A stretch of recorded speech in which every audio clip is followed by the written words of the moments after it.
Welcome to another edition of Frankly Green Bay, brought to you by Let Me Be Frank Productions. Get your laugh on with Frank. I got a dude that I've known for a long time, and he's quite the talent. He's the owner of Northern Sound and Video, and also the bass player for three of the biggest bands in Wisconsin. Ladies and gentlemen, Mr. Rick LaJeunesse. Now, welcome to Frankly Green Bay. Got my buddy Rick LaJeunesse. How you doing, buddy? How you doing, Frank? You know, we're going to talk a lot about the bands you do and the things you do, but tell me how it all started for music for you. Well, my dad played in country bands my whole life. I grew up in the UP, Sorry, Marquette, sorry Michigan. about that. No, you're right. I love it.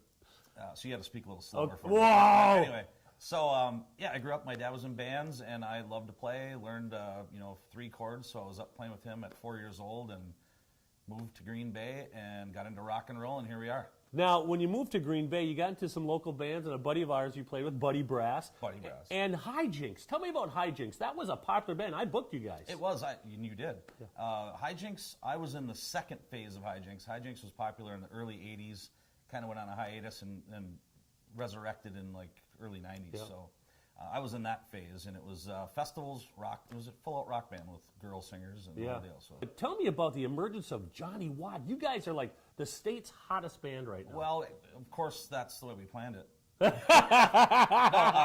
So we started Johnny Watt with a buddy of mine, Chris Dame, who you know really well, and he and I were sitting around. It was a joke because Hijinks wasn't playing enough. His band wasn't playing enough.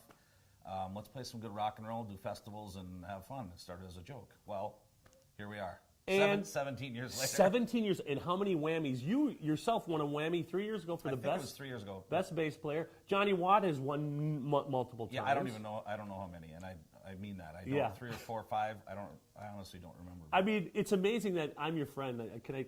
Wow, you're real. Wow, cool. See? Let's talk about this Project Pink thing you got going on, because you're nominated again for the 4th year in a row for a whammy. Tell me how that got started. Well, that was another thing that Chris and I talked about back when we started Johnny Watt. We kind of thought ahead and decided we didn't want to be in a wedding band when we were old. And we're not old, older and uglier. There we go. And heavier. We didn't want to be in a wedding band. So we wanted to do something, and we thought, well, Pink Floyd, right? Pink Floyd isn't going to tour anymore. Nobody even knows what they look like, so we don't have to really look like that. Those people. And the rest is history on that one. It is an amazing, and it sells so well every year. Now let's talk about a little bit, kind of favor the girls a little bit in your band. Tell me about the backup singers. They're awesome. It's my favorite part. Seriously. Is it? I know you know at least one of them a little bit better than my the wife rest of us. Amy. Yeah. No, she's great. And when we decided to do the girl singers, she is who we contacted and said, "Look, we want you to be in it. Yep. And can you build this around what we, our vision?" Yep. She said, "Absolutely." Now, Project Pink is going to be at the Meyer Theater. Can you tell us a little bit about the shows you're going to be doing? Well, Meyer Theater again this year, 24th and the 25th of March. Yep. First night is Greatest Hits and Dark Side of the Moon. Saturday night is The Wall. You're going to build it. We're going to build it, and we're going to knock it down. You've seen it, right? I've seen it. It's amazing. It's a lot of fun. All right. Thank you so much, Rick. Thanks for joining us, my Thank friend. you. And I'll be at that concert at the Meyer Theater. Don't forget, check them out. Join us next week as we bring you another creative person on Frankly Green Bay.